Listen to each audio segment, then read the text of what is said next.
ગાંધી યોગેશચંદ્ર વસંતા, ઉંમર વર્ષ 65। હું ઘરે પડી ગયો હતો તો મને હાથે ક્રેક પડી ગઈ। હવે એમાં વાયરકમાં બતાવવા આવ્યા, એવું કીધું કે તમારે ઓપરેશન કરાવવું પડશે। તમે 10 દિવસ પછી ઓપરેશન કરાવ્યું। ડૉક્ટર મેરી સામે એ જોયું ને બધું, એમને કીધું ઓપરેશનથી તમારે પ્લેટ નાખવી પડશે। એટલે પ્લેટ નખાઈ અમે અહીંયા।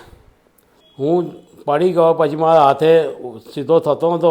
ઓપરેશન કાપી અત્યારે 2 મહિના કામ બંધ હતું હાથે, પણ હવે બધું જ કામ થાય છે। હાથે સ્કૂટર બી ચાલે, બધું વજન બી ઉચકે, બધું જ થાય છે। હાથ એકદમ વ્યવસ્થિત થઈ ગયો, 100% હાડકું બેસી ગયું છે।